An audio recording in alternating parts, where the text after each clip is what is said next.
कम student पढ़ान take classes में सभी छात्रों का एक बार फिर से स्वागत है। आज अप्लाइड मैथमेटिक्स थर्ड का तीसरा लेक्चर होगा। फर्स्ट दो लेक्चर में मैट्रिक्स का, पहले लेक्चर में मैंने मैट्रिक्स का क्या टाइप्स होते हैं और कौन कौन से मैट्रिक्स होते हैं उनका विद एग्जाम्पल के साथ आपका फर्स्ट लेक्चर में आपको दिया था। नहीं देखा वो पढ़ ले, वो डिस्क्रिप्शन में उसकी लिंक भी मैं प्रोवाइड करवा दूँगा। और सेकेंड लेक्चर में उन ऐप्स पर जो भी क्वेश्चन आते थे, वो एग्ज़ाम में जितने भी क्वेश्चन लास्ट के 5 वर्षों में आए हैं उन क्वेश्चनों को मैंने करवाया था। जो भी रह जाता है क्वेश्चन उसे मैं नेक्स्ट जब एक्सरसाइज वर्क होगा एग्ज़ाम के टाइम पे, तो उस टाइम मैं आप सभी छात्रों को करवा दूंगा। आज के मैट्रिक्स से ही रिलेटेड कुछ टॉपिक रह गया था जो एग्ज़ाम में लगभग 4 से 5 साल में देखा गया। हर एक साल वो क्वेश्चन आता ही है, किसी ना किसी सेट में रखा रहता है। तो अब मैं बात करता हूँ आज मैट्रिक्स का एक टॉपिक रहता है रैंक। रैंक निकालने के लिए मैंने लगभग 5 साल के पेपर देखे हैं, तो किसी ना किसी सेट में ये रैंक का क्वेश्चन मिल जाता है। 2 नंबर का रखा हुआ 2 नंबर का क्वेश्चन ये पूछता है कि रैंक बताइए, एक आव्यूह दे दिया जाएगा और उस आव्यूह की रैंक बताइए। अब देखिए, इस रैंक को आपको क्वेश्चन में अगर हिंदी में पूछा जाएगा तो ये कोटि लिखा मिलेगा और कहीं कहीं जात लिखा मिलेगा, और रैंक की जगह कहीं कहीं ऑर्डर भी लिखा मिल जाता है कुछ क्वेश्चनों में। तो देखिए कि रैंक होता क्या है, तो रैंक इसे समझते हैं। तो रैंक को समझने से पहले मैट्रिक्स का हम कुछ टॉपिक पढ़े थे, उसमें से एक चीज़ और थी और वो था मैट्रिक्स का सब मैट्रिक्स। ये मैंने बताया था कि सब मैट्रिक्स क्या होता है, सभी छात्रों को याद भी होगा। अगर नहीं याद है और उसने अगर नोट्स बनाया है तो नोट्स में जाके एक बार देख ले कि सब मैट्रिक्स होता क्या है, और नहीं अगर नोट्स बना रखा है वो मेरा फर्स्ट वीडियो देखेगा तो उसमें सब मैट्रिक्स मैंने बताया कि सब मैट्रिक्स क्या होता है। सपोज दैट एक मैट्रिक्स है, ए इक्वल है, और वो मैट्रिक्स हमारा ये है। मान, मैं फिर से एक बार बता दे रहा हूँ कि होता क्या है सब मैट्रिक्स, और इसका मुझे सब मैट्रिक्स निकालने हैं। सब मैट्रिक्स जिसे हिंदी में बोलेंगे उप आव्यूह, और इस सब मैट्रिक्स इसके क्या होंगे, इसके सब मैट्रिक्स होंगे सपोज दैट 1 2 3। ये भी हो सकता है इसका सब मैट्रिक्स। इसके अलावा ये भी हो सकता है। इसके अलावा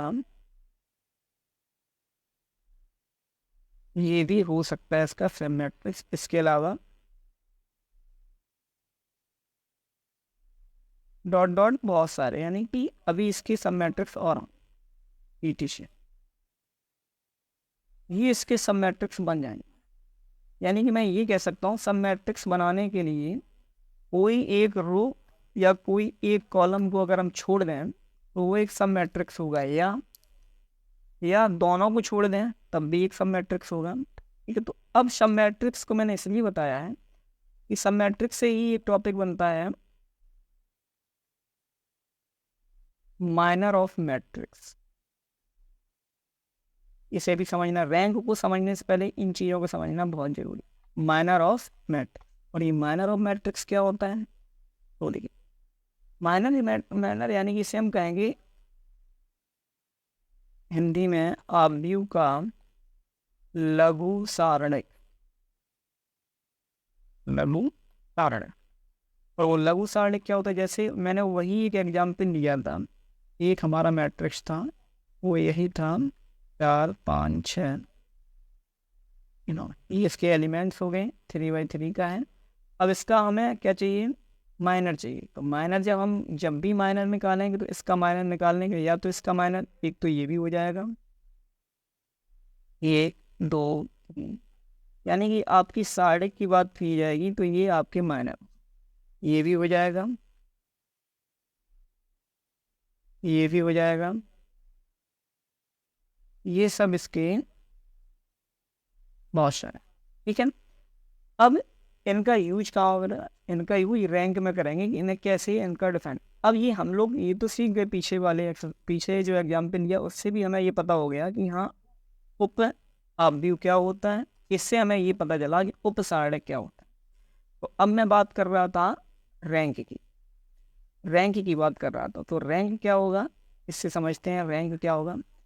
तो रैंक हम ये होगा कि जो भी हमारा उपसारक, ये उपसारक जो निकलेगा, लघु सारक जो निकलेगा, वो लघु सारक की जो भी वैल्यू आएगी, सपोज दैट ये सारक हमने सॉल्व किया सेम, तो इसकी वैल्यू जो आएगी मैं सॉल्व करूंगा 5 माइनस का 4 दूनी 8 यानी कि माइनस का 3।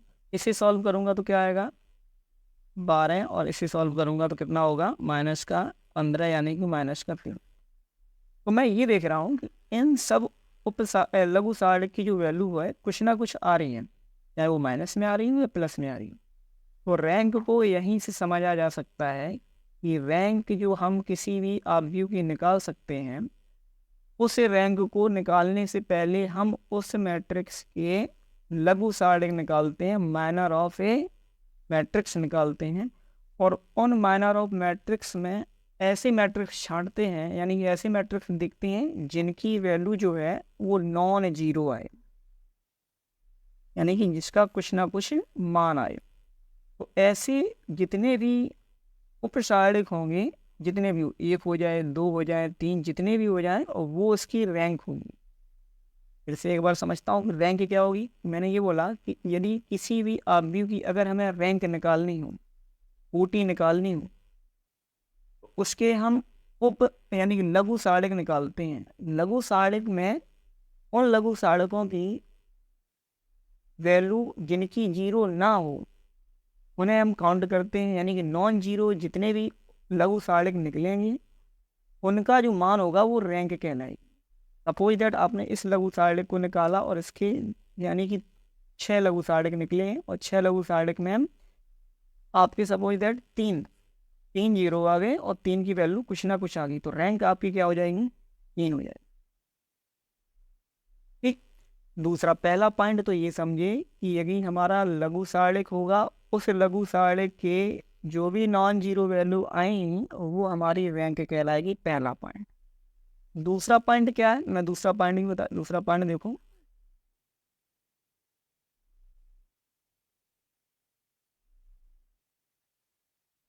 दूसरा पॉइंट ये है कि जो रैंक को है वो रैंक को स्मॉल आर, जैसे सपोज दैट मैट्रिक्स ए है, मैट्रिक्स ए है तो स्मॉल आर ए, या रो, इससे आप डिनोट कर सकते हैं, प्रदर्शित रैंक। एक दूसरा पॉइंट। तीसरा पॉइंट ये कह रहा है कि यदि आपका सपोज दैट एक मैट्रिक्स है और उसका जो ऑर्डर है, क्रम है, वो 3/3 का, 3/3, मैं ये कह सकता हूँ कि ये m गुणे n के फॉर्म में है। m क्या होता था हमारा, रो होता था, n क्या होती थी, कॉलम। तो इस कंडीशन में जो रैंक होगी, रैंक जिसे हम आर ए कहेंगे, वो रैंक जो होगी वो हमारी क्या होगी, वो हमारी रैंक जो होगी वो तो m से या छोटी होगी या m के इक्वल में होगी, या ये कंडीशन बन सकती है कि या तो इसकी रैंक जो होगी वो तो एक ही बात है, m या n, छोटी भी हो सकती है और बराबर भी हो सकती है। इसी में चौथा पॉइंट ये आता है कि यदि आपका मैट्रिक्स जो ए है वो आपका 3/4 कंडीशन में है, यानी आप ये कहेंगे कि m की वैल्यू जो है, m की वैल्यू वो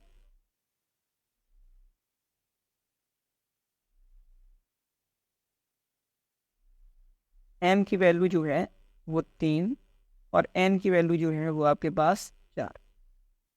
तो जो n ग्रेटर देन है ना, तो यहाँ पे इस कंडीशन में जो रैंक होगी, इस कंडीशन में, और वो रैंक होगी हमारी, वो होगी इससे m से लेस देन या इक्वल, यानी कि जो r की वैल्यू जो आएगी वो या तो 3 से छोटी आएगी या 3 के बराबर।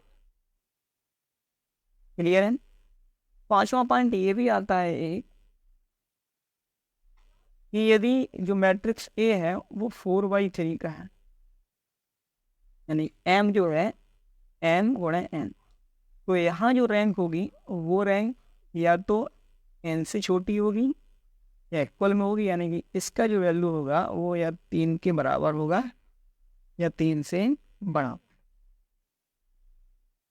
शायद जितने भी मैंने ये पॉइंट बताए हैं सभी को समझ। पहला पॉइंट मैं फिर से एक बार रिपीट कर देता हूँ। तो पहला पॉइंट ये कह रहा है कि यदि किसी आदमी का हमें रैंक निकालनी हो, जात निकालनी हो, यानी कोटि निकालनी हो, तो उसके हम लघु साड़क निकालते हैं। उन लघु साड़कों के जितने भी नॉन जीरो पॉइंट आएंगे वो हमारे रैंक कहलाएंगे। उनकी संख्या जो होगी वो हमारी रैंक कहलाएगी, उनकी संख्या। दूसरा पॉइंट ये आता है कि इसे हम स्मॉल आर या रो से प्रदर्शित करते हैं। तीसरा पॉइंट, यदि हमारा ये 3/3 यानी कि वर्ग आव्यूह है ना, स्क्वायर मैट्रिक्स है, ये वर्ग आव्यूह है, तो इसकी रैंक या तो कॉलम से इक्वल या रो के इक्वल या उनसे लेस देन होगी, ग्रेटर देन नहीं होगी। तीसरा पॉइंट, यदि हमारे मैट्रिक्स का एक क्रम 3/4 का होता है तो वो यानी कि रो हमारे कम है, कॉलम हमारे ज़्यादा हैं, तो उसकी जो रैंक होगी इस रो से बराबर होगी या रो से अधिक होगी, जैसा कि मैंने ये दिखाया है। पांचवा पॉइंट ये आया कि यदि रो की संख्या ज़्यादा हो कॉलम की संख्या से, यानी कि 4/3 का होता है, तो जो उसकी रैंक होगी वो कॉलम की संख्या के बराबर होगी या कॉलम की संख्या से छोटी। उम्मीद है ये सारी चीज़ें आप लोगों को समझ में आई होंगी। नेक्स्ट, अब जो पॉइंट आता है, 1 नंबर का क्वेश्चन पूछ सकता है थ्योरेटिकल में, चूंकि थ्योरेटिकल पूछ लेता है, तो थ्योरेटिकल के लिए मैं बताता हूँ क्वेश्चन को आपको। देखो, अब अगर ये पूछ दिया जाए कि यदि एक इनवर्स मैट्रिक्स है, यानी कि परवर्त आव्यूह है, और उसकी रैंक क्या होती है, तो आप ये कह देंगे कि जो इनवर्स फंक्शन होगा, इनवर्स मैट्रिक्स होगा, इनवर्स मैट्रिक्स की जो रैंक होगी वो इक्वल होती है जो हमारा मैट्रिक्स होता है। यानी कि जो हमें मैट्रिक्स ए इक्वल टू दिया गया है और A equal to suppose that rank आपकी RAI, तो ए इनवर्स जो होगा हमारा परिवर्त होगा, सॉरी इनवर्स नहीं, इसे कहेंगे ट्रांसफॉर्म, परिवर्त, ट्रांसपोज, ए डैश जो होगा, ए डैश जो होगा, उस ए डैश की जो वैल्यू होगी वो भी हम मूल मैट्रिक्स की रैंक के इक्वल में होगी। शायद यहाँ तक तो समझने में किसी भी छात्र को कोई समस्या नहीं हो। ठीक है, अब मैं इन्हीं पे कुछ क्वेश्चन लेता हूँ, इन्हीं पे कुछ क्वेश्चन होंगे, उन क्वेश्चनों को लेता हूँ और वो देखते हैं क्वेश्चन क्या है। जैसे कि देखो, फर्स्ट क्वेश्चन आपका ये लिखा है, इसमें मैं सिंबल लगा देता हूँ। मैट्रिक्स हो गया हमारा, एक मैट्रिक्स दिया, find the order of matrix A, और ये दिया गया ऑर्डर, यानी कि ये कहूँगा ऑर्डर या इसे मैं कहूँगा रैंक। मैंने बोला कि इंग्लिश में वर्ड ये मिल सकता है, रैंक। तो एक आव्यूह दिया गया, उस आव्यूह की हमें क्या निकालनी है, कोटि निकालनी है।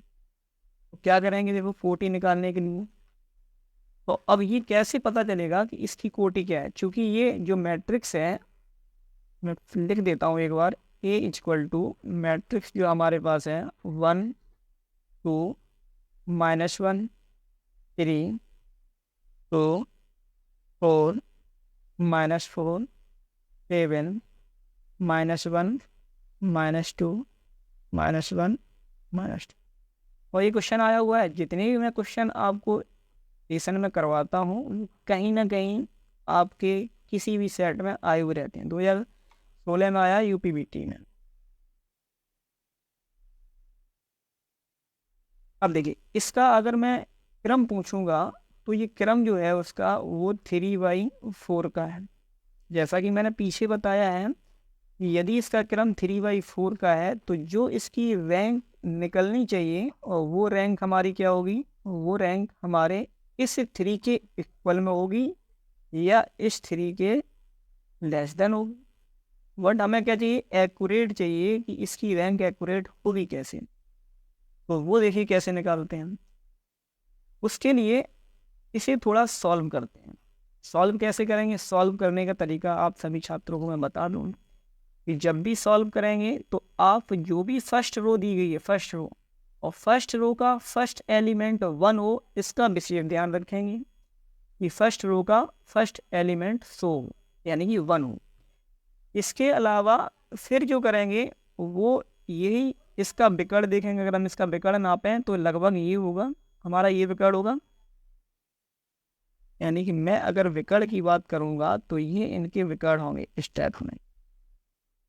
ठीक, फिर क्या करेंगे कि फर्स्ट एलिमेंट 100 हो, यानी कि 1 हो, यानी इकाई हो, एलिमेंट इकाई हो, तो इसके जो नीचे के जितने भी एलिमेंट्स होंगे वो 0 हो जाए। तो जब ऐसा करेंगे ना तो हमारी एक रैंक क्लियर मिल जाएगी। यानी कि फर्स्ट रो का फर्स्ट एलिमेंट 1, उसके बाद में दूसरी रो जो आएगी उसका भी जो एलिमेंट 1 होगा वो जस्ट 1 नहीं होगा, यानी कि 0 होगा। इसके बाद जो होगा वो विकर्ण में 1 होगा, उसका दूसरा एलिमेंट भी 1 हो जाना चाहिए। फिर तीसरी रो आती है, उसका भी जो तीसरा एलिमेंट होगा वो 1 आ जाए। ये कंडीशन मैं बता रहा हूँ क्या, कि मैंने ये बताया कि पहली रो का पहला एलिमेंट 1 ही होना चाहिए। इसके अलावा फिर हम चलते हैं असेंडिंग ऑर्डर में। असेंडिंग ऑर्डर, इसके बाद एक ही हो गया, इसके बाद जो एक आएगा वो दूसरा एलिमेंट आए या तीसरा एलिमेंट आए या चौथा एलिमेंट आए। ठीक, उसके अलावा अगर ये सपोज दैट दूसरा एलिमेंट इसमें आ गया 1 या कोई नंबर आ गया, इसके नीचे वाला एलिमेंट कैसा हो जाना चाहिए, 0। तो इसके जस्ट नीचे जो आएगा वो इस विकर्ण में आएगा असेंडिंग ऑर्डर में, या तो ये 1 आ जाए या फिर ये 1 आ जाए। सभी को क्लियर है एक बार बात में, मैं फिर से एक बार रिपीट कर दे रहा हूँ इस चीज़ों को। मैं ये कह रहा हूँ कि यदि हमें रैंक निकालना है तो रैंक निकालने के लिए सबसे पहले हम उस मैट्रिक्स की फर्स्ट रो देखेंगे, और फर्स्ट रो का जो पहला एलिमेंट जो होगा, पहला एलिमेंट, उस पहले एलिमेंट्स का वैल्यू 1 होना चाहिए, यानी इकाई होना चाहिए। फिर ये जो 1 वैल्यू होगी वो आरोही क्रम में चलेगी। आरोही क्रम में चलेगी इसका मतलब ये विकर्ण फॉर्म में चलेगी। तो विकर्ण फॉर्म जो होगा वो इसके बाद एक जो वैल्यू आएगी वो यहाँ आएगी, या फिर यहाँ आएगी, या फिर यहाँ आएगी। एम कंडीशन, फिर जो एक वैल्यू आएगी वो यहाँ आएगी और वो यहाँ आएगी। इन चीज़ों से देखो, आपको अगर याद आ रहा हो तो लास्ट क्लास में मैंने एक त्रिभुजीयाकार आव्यूह के बारे में बात की थी, ट्राइंगुलर मैट्रिक्स। और ट्राइंगुलर मैट्रिक्स लास्ट क्लास में मैंने बताया था कि ट्राइंगुलर मैट्रिक्स वह मैट्रिक्स होता है जिसके विकर्ण के नीचे के सभी अवयव शून्य होते हैं, वो हमारा ट्राइंगुलर मैट्रिक्स कहलाता है। तो इनसे जो मैंने समझाया वो अभी तक यही लगा कि सर अगर मेरी ये विकर्ण होती है तो इस विकर्ण के जितने भी अवयव होंगे वो कैसे होंगे, शून्य होंगे, तो वो हमारा ट्राइंगुलर मैट्रिक्स कहलाएगा। तो शैम आप यही समझिए कि ट्राइंगुलर मैट्रिक्स में ही हमें क्वेश्चन को कन्वर्ट करना है, और जब क्वेश्चन की ट्राइंगुलर मैट्रिक्स में कन्वर्ट हो जाएगा तो हम ये देखेंगे जो इसकी रो है, रो की जो संख्या है, उन रो की जो संख्या जो रहेगी वो कितनी है, वो हमारी रैंक होगी। तो देखते हैं, देखिए इसमें अब मैं क्या करता हूँ, इस क्वेश्चन को मैं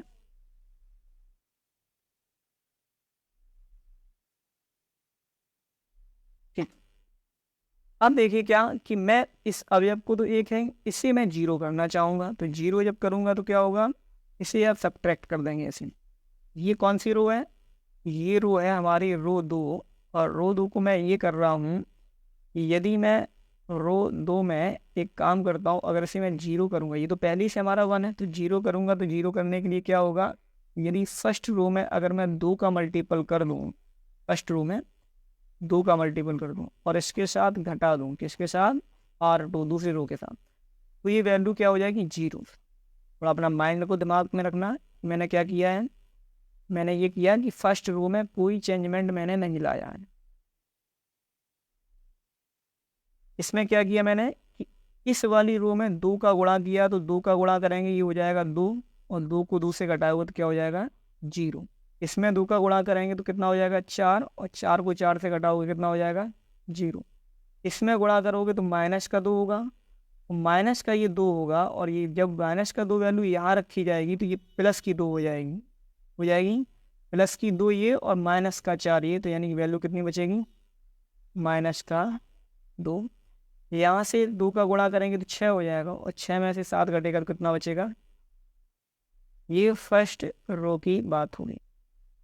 अगर मैं यही थर्ड रो में मैं ये लूँ कि थर्ड रो में मैं क्या कर देता हूँ कि थर्ड रो में ये लिखना है, अगर इन दोनों को जोड़ दूँ तो ये 0 हो जाएगा। तो मैं थर्ड रो में जो वैल्यू किया वो यही किया कि R3 प्लस का R1 अगर मैं कर दूँ तो देखो क्या होगा, 1 और 1 जुड़ गया, -2 और +2 जुड़ गया तो -1, और -1 जुड़ गया तो माइनस का, फिर माइनस का 2 और प्लस का 3 अगर जुड़ जाएगा तो क्या बचेगा। सभी छात्रों को ये चीज़ समझ में आई, ठीक है। अब मैं एक काम करता हूँ, यदि ये दोनों आपको सेम दिख रहे हैं, ये दोनों अगर सेम दिख रहे हैं, और मैं अगर ऐसा चाहूँ कि ये R3 जो है R3 में मैं अगर R2 को घटा दें तो देखें क्या आएगा। R1 में कोई चेंजमेंट मैंने नहीं लाया, R2 में भी मैंने कोई चेंजमेंट का स्टेटमेंट नहीं लिखा है। R3 में इन दोनों को सब्ट्रैक्ट करेंगे तो 0 से 0 सब्ट्रैक्ट किया 0, और इन दोनों को सब्ट्रैक्ट करेंगे तो क्या होगा,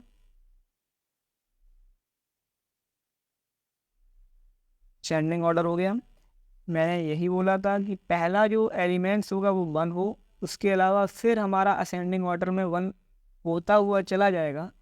लेकिन इस 1 के अलावा ये ज़रूरी नहीं है कि दूसरी रो या तीसरी रो का जो एलिमेंट्स होगा वो 1 ही होना चाहिए, ठीक है। लेकिन ये होना चाहिए हमारा बिल्कुल आरोही क्रम।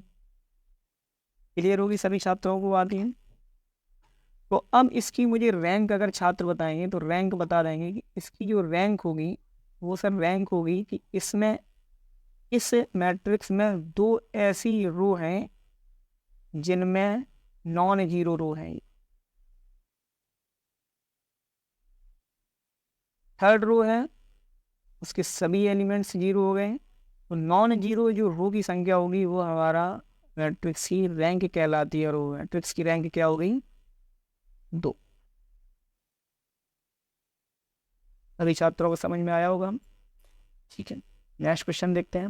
नेक्स्ट क्वेश्चन ये भी है, find the order of matrix. मैंने बोला कि ज़्यादातर यही चीज़ लिखी मिलेगी, आप इसे भी थोड़ा दिमाग में डाल रहे हैं, रैंक चाहिए पूरी। तो अब ये जो हमारा मैट्रिक्स है वो हमारा एक वर्ग व्यू है। अब इस वर्ग व्यू इसका जो ऑर्डर है वो हमारा क्या है, 3/3 का। आप ये क्लियर है कि ये उसकी रैंक होगी वो तो या तो 3 से छोटी होगी या 3 के इक्वल में होगी, तभी को ये चीज़ क्लियर होगी।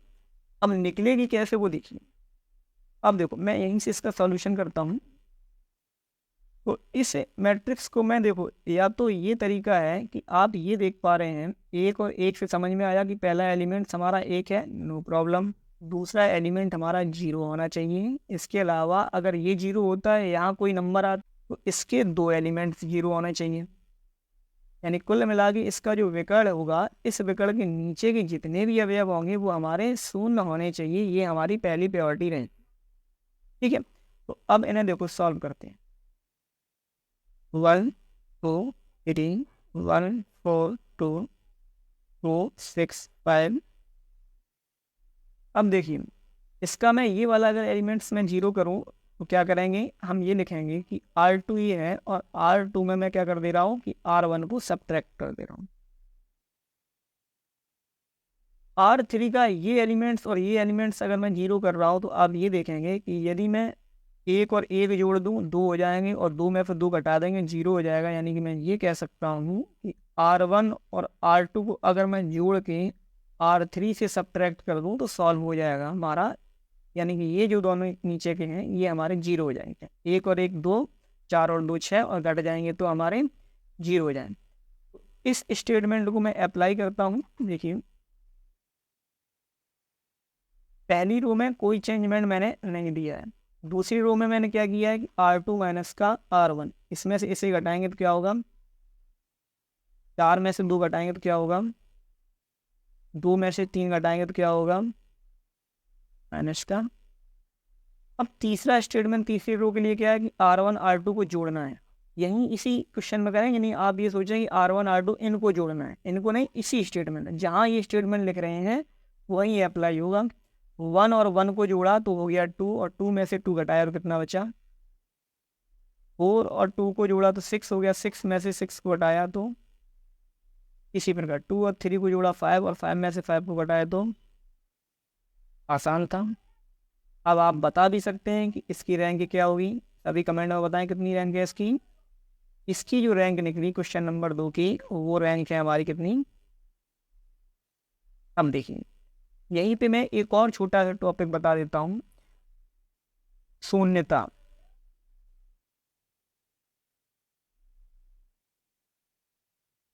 शून्यता और शून्यता क्या होती है पूछ लेता है कभी कभी, लेकिन अगर शून्यता को हमें पता करना होगा तो हमें रैंक का होना बहुत ज़रूरी है। पहली शून्यता याद करने के लिए हम क्या याद करेंगे, रैंक मालूम होनी चाहिए। दूसरा पॉइंट ये होता है कि शून्यता हम उसी आव्यूह की निकाल सकते हैं जो हमारा वर्ग आव्यूह होगा, जो हमारा कैसा होगा, वर्ग आव्यूह होगा, उसी की हम क्या निकाल सकते हैं, शून्यता निकाल सकते हैं। अब इसकी शून्यता को हम कैपिटल एन से डिनोट कर दें, नलिटी बोलते हैं इसे इंग्लिश में, तो कैपिटल एन से डिनोट कर देते हैं। सपोज दैट ये मैट्रिक्स हमारा ए था, तो इसकी जो शून्यता होगी वो क्या होगी, हम ये देखते हैं कि उस मैट्रिक्स का क्रम जो था वो 3x3 का था, यानी कि उसमें 3 रो बराबर क्रम का था, तो कितनी, माइनस उसकी रैंक कितनी है। इसकी जो हम शून्यता निकलेगी वो क्या निकलेगी, नलिटी निकलेगी, वो निकलेगी 1। फार्मूला अगर लिखना चाहो तो फार्मूला मैं लिख सकता हूँ कि एन ए की जो वैल्यू आएगी वो आएगी एन माइनस का, नोट करना चाहो तो नोट डाउन कर सकते हो, शून्यता इक्वल टू। सभी छात्रों को रैंक 2 क्वेश्चन करवा दिए, निश्चित है कि दोनों क्वेश्चन ही समझ में आए होंगे। तो मैं कुछ क्वेश्चन आपको घर के लिए इस आव्यूह के लिए लिख देता हूँ, अभी आप उसे नोट डाउन कर लेंगे कॉपी में, और एक बार जरूर ट्राई करेंगे क्वेश्चन को, और फिर हमें बताएंगे कि हाँ, जैसे ये लो, ये क्वेश्चन आ गया। एक मैट्रिक्स है ए इक्वल टू, इस मैट्रिक्स की आव्यूह और शून्यता निकालनी है, जैसा कि मैंने शून्यता पिछले भी क्वेश्चन में बता दी है।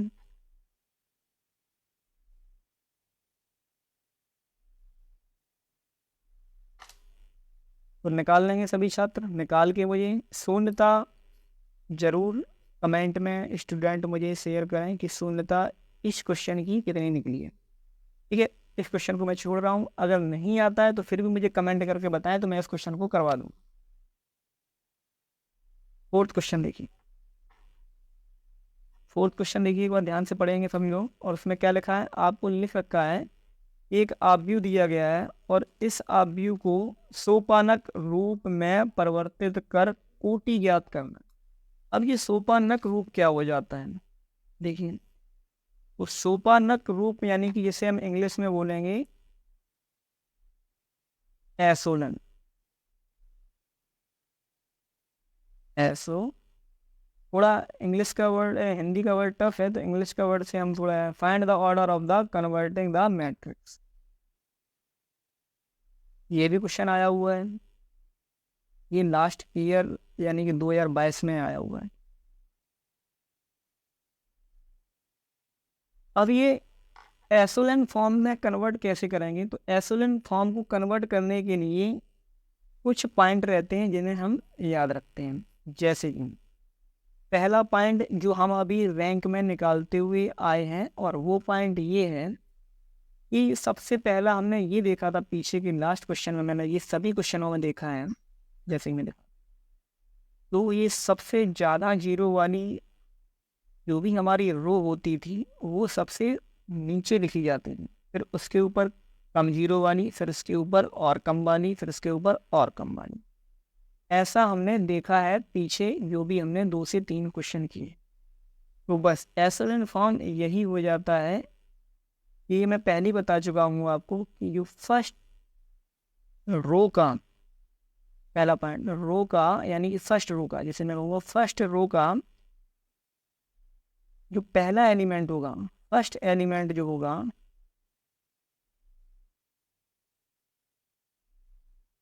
उसकी वैल्यू कितनी होनी चाहिए? 1। ये मैं बता चुका हूँ।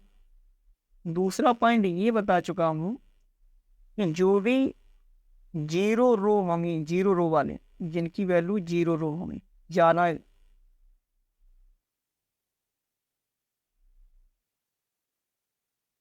उन 0 रो को सबसे बॉटम में रखेंगे, यानी कि सबसे नीचे।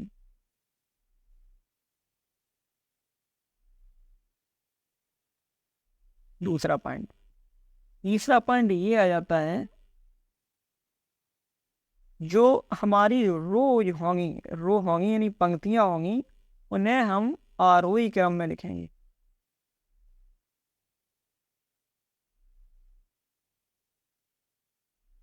चौथे अगर पॉइंट की बात करूं तो मैं ये कहूँगा, चौथा पॉइंट मैंने क्या समझा? चौथा पॉइंट ये समझा कि रैंक निकालने के लिए हमें क्या करना पड़ता है कि जो भी आव्यूह होता है उसे हम किस में बदलते हैं? उच्च त्रिभुजाकार आव्यूह में बदलते हैं, यानी कि हाइगर ट्रायंगुलर मैट्रिक्स में कन्वर्ट करते हैं। बताइए, ये चारों बातें अगर आपको याद होंगी जो कि मैंने पीछे से ही करवाई हैं, तो यही चारों बातें आपको आइसोलेन फॉर्म को कन्वर्ट करने में भी लागू होती है। ठीक है, लगभग सभी छात्र ये चारों बातों को नोट कर सकता है। एक बार अपने भाषा में वो लिख ले, अपनी कॉपी पे लिख ले कि मैंने इन चारों बातों को कैसे बताया और वो किस भाषा में समझ पाया। नोट डाउन जरूर करेगा, जिससे कि आगे जो भी क्वेश्चन आइसोलेन के फॉर्म के आएंगे वो उसमें आपको दिक्कत नहीं करेगा। ठीक है, तो क्वेश्चन को मैं लेता हूँ। क्वेश्चन हमारा क्या दिया गया? क्वेश्चन हमारा दिया गया 1 2 -1 3 2 4 -4 7 -1 -2 -1 -3। ये हमारा मैट्रिक्स का ऑर्डर मैं अगर कहूँगा तो ऑर्डर हमारा 3/4 का। तो ये चीज़ तो आप कन्फर्म है कि इसकी जो रैंक जो होगी वो तो या तो 3 होगी या 3 से कम होगी, एक तो होगी नहीं। ठीक है, अब वो होगी क्या? तो जो भी रैंक होगी, हमें रैंक से मतलब नहीं, पहले तो हमें ऐसे एसलॉन फॉर्म में कन्वर्ट करना है। एसलॉन फॉर्म को कन्वर्ट करने के लिए हमने क्या बोला कि पहले सबसे पहला वाला पॉइंट ये देखिए कि जो हमारी रो है, जो रो का फर्स्ट एलिमेंट वो कितना होना चाहिए? 1 होना चाहिए, वो हमारा है। फिर उसके बाद में रो को 0 करते हैं, 0 रो बनाते हैं, और 0 रो यानी इस एलिमेंट्स के नीचे वाला जस्ट 0 होना चाहिए और इसके नीचे वाला भी 0 होना चाहिए।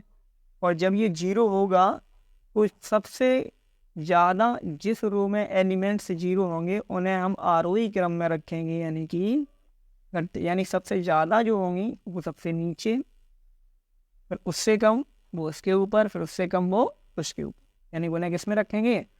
इसलिए सबसे ज़्यादा 0 होंगी जिस रो में, उसे सबसे नीचे रखेंगे। तो पहले तो हम इस एलिमेंट्स और इस एलिमेंट्स को 0 करते हैं। तो आप देखेंगे इस एलिमेंट्स को 0 करने का सबसे बढ़िया तरीका क्या है? आप देखेंगे फर्स्ट रो में सर मैं अगर 2 का मल्टीपल कर दूं और इसके साथ घटा दूं तो ये 0 हो जाएगा। तो मुझे जो समझ में आया पहले कि मुझे R2 की वैल्यू समझ में आ रही है कि रो दूसरे में जो मैं करूँगा वो ये करूँगा कि -2R1।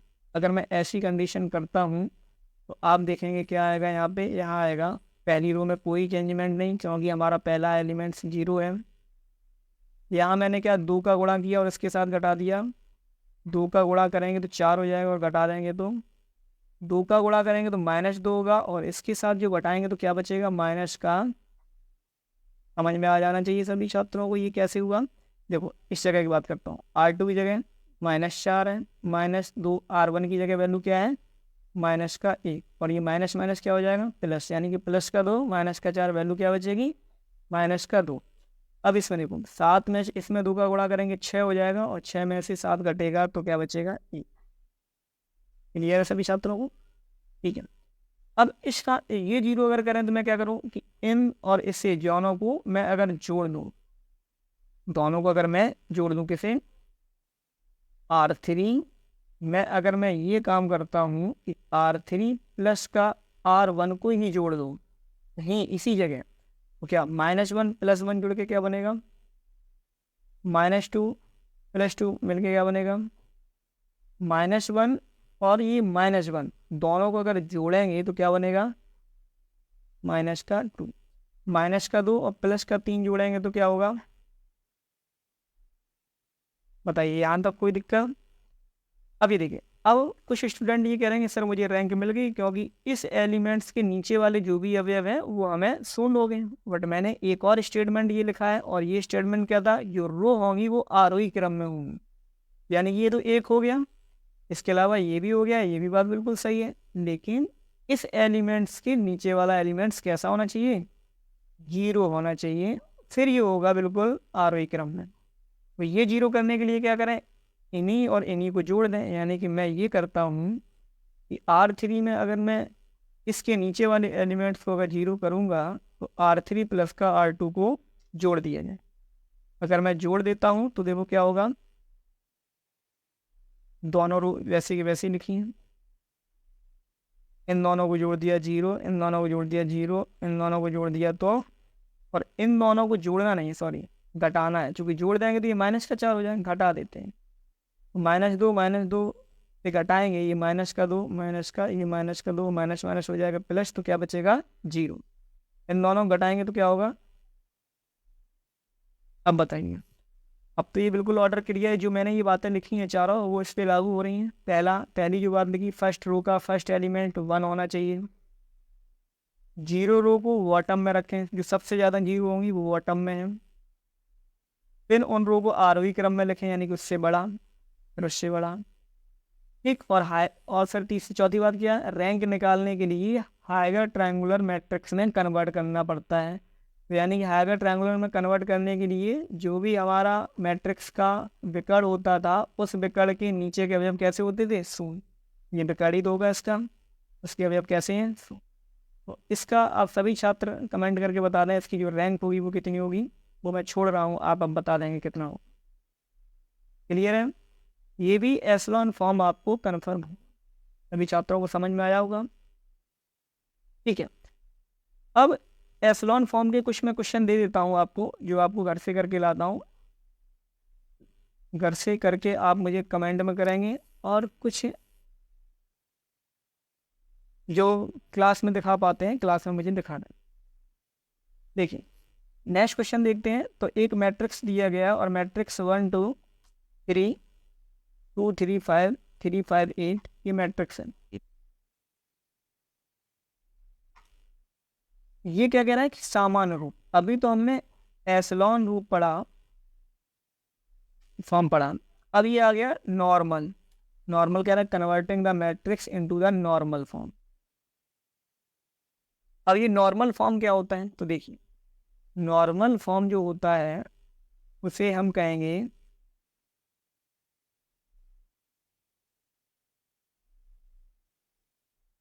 Unit matrix.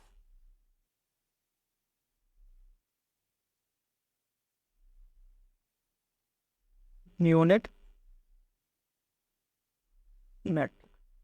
अब आपको अगर ये ए मैट्रिक्स है, और ए मैट्रिक्स क्या है, 1 2 3 2 3 5 3 5 8, और इस ए मैट्रिक्स को हमें यूनिट मैट्रिक्स में कन्वर्ट करना। और आप बताइए ये यूनिट मैट्रिक्स क्या होगा, पहले तो यूनिट मैट्रिक्स समझ लें कि यूनिट मैट्रिक्स होता क्या है।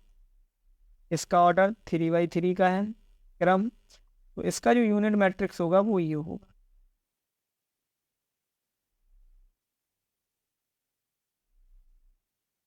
तो अब इस क्वेश्चन को इसमें कन्वर्ट करना है, और कन्वर्ट करने के बाद आपको इसकी रैंक बतानी है, और चूंकि ये एक स्क्वायर मैट्रिक्स है तो इसकी पूर्णता ही बतानी।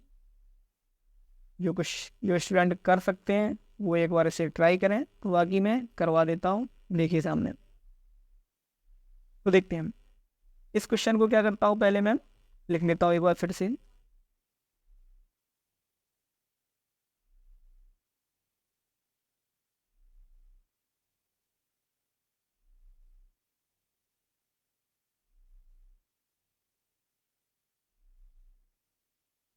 अब बताइए कि ये इस विकर्ण के ऊपर के और नीचे के अवयव पूरे कैसे करने हैं, शून्य करने हैं। तो पहले तो मैं नीचे से स्टार्ट करता हूँ कि इस को मैं जीरो करूँ और इसको जीरो करूँ।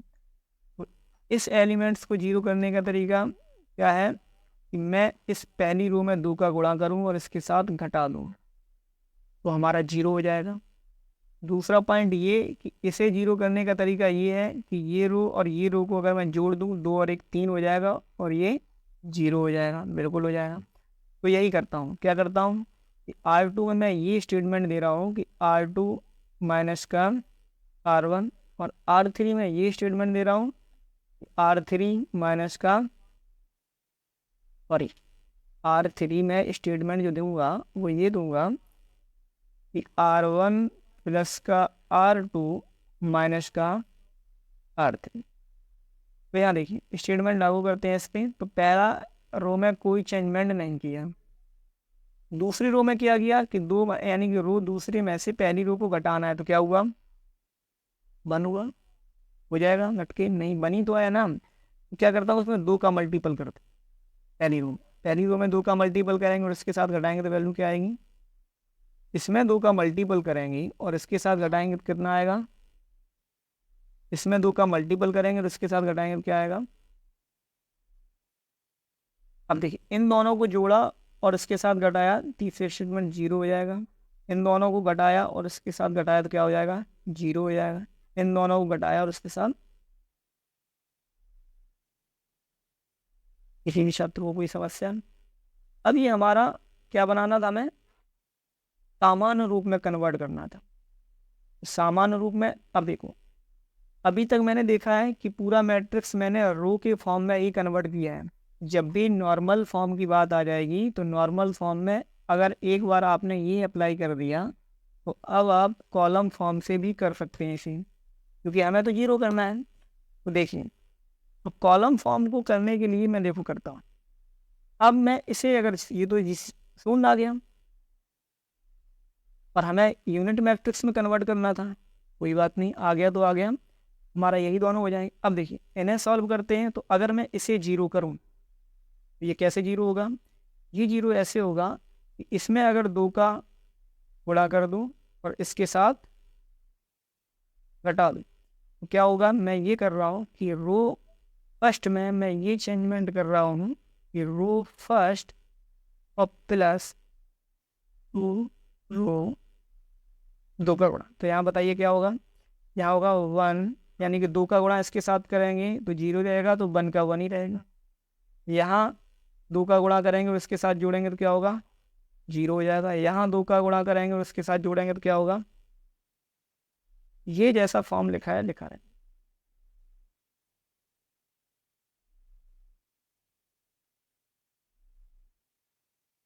अब हमारा ये एलिमेंट्स और ये एलिमेंट्स जीरो होना है। तो ये एलिमेंट्स कैसे जीरो होगा, ये एलिमेंट्स हम अब इसके साथ जीरो करते हैं। कैसे कि हम ये कॉलम में लिख रहे हैं, कॉलम फॉर्म से कर रहे हैं। कॉलम 3 में ये लिखना है कॉलम 3 माइनस का कॉलम 1। अगर मैं ऐसे करूँगा तो क्या होगा, कॉलम 1 में कोई चेंजमेंट, कॉलम 2 में कोई चेंजमेंट, कॉलम 3 में इसे और इसे सब्ट्रैक्ट किया तो यहाँ सब्ट्रैक्ट करेंगे तो यहाँ सब्ट्रैक्ट किया तो केवल ये हमारा 1 है। अब दूसरा स्टेटमेंट ये दे रहे हैं कि कॉलम 3 में ही लिखना है कॉलम 3 माइनस का कॉलम। देखिए इस स्टेटमेंट के बाद क्या आता है, यहाँ पे मैं इसे यहीं कर देता हूँ, लास्ट स्टेटमेंट है ये। पहले कॉलम में कोई चेंजमेंट नहीं, 1 0 0। दूसरे कॉलम में कोई चेंजमेंट नहीं, तीसरे कॉलम में क्या किया, इन दोनों को सब्ट्रैक्ट किया तो क्या आया, इन दोनों को सब्ट्रैक्ट किया तो क्या आया, इन दोनों को सब्ट्रैक्ट किया तो क्या आया। अभी भी यूनिट में नहीं है क्योंकि ये माइनस है, तो क्या कर देता हूँ मैं चाहूँ तो यहीं कर देता, अरे यहाँ कर, हाँ कॉलम 2 यहीं कर देता कि कॉलम 2 में जो हमें है वो माइनस का मल्टीपल, -1 का गुणा करके कॉलम 2 में लिखना है। जब माइनस का गुणा करेंगे तो ये किसका हो जाता, प्लस। तो ये हमारे किस में बदल गया, यूनिट मैट्रिक्स में कन्वर्ट हो गया। और इसी यूनिट मैट्रिक्स की वैल्यू में जो रैंक जो होगी, रैंक, और वो रैंक हमारी क्या होगी, और वो रैंक होगी हमारी, अब रैंक के बाद हमें क्या चाहिए, शून्यता। और शून्यता हमारी क्या होगी, शून्यता जो हमारी होगी वो होगी जितने भी हमारे पास मैट्रिक्स था और हमारी जो हमारी रैंक निकली है। मैट्रिक्स हमारा 3 का, रैंक हमारी निकली 2 की, क्या आया हमारी, ये दोनों इसके आंसर। उम्मीद है सभी छात्रों को समझ में आया होगा क्वेश्चन। नेक्स्ट क्वेश्चन देखते हैं। इकाई आव्यूह, अब इसका क्या दे दिया, इकाई आव्यूह में बदल। इकाई आव्यूह के लिए देखिए आप क्या करेंगे, जैसा कि पीछे क्वेश्चन में बताया है सेम वैसे ही इस क्वेश्चन में करेंगे। तो मैं आपके लिए छोड़ता हूँ, इकाई आव्यूह में बदलना है, इसमें रैंक तो नहीं बतानी है। तो आप इस क्लास क्वेश्चन को करेंगे और मुझे कमेंट में बताएंगे यस क्वेश्चन नंबर 6 यस हल हुआ, नहीं हुआ है तो नो का मुझे कमेंट करेंगे। Thank you. क्लास को समझ में आया होगा तो लाइक जरूर करें और अपने चैनल को सब्सक्राइब जरूर कर लें छात्र, सभी छात्र। और बेल आइकन को जरूर दबाएं, जिससे कि क्या आपको जो भी मैं वीडियो डालूं वो वीडियो आपको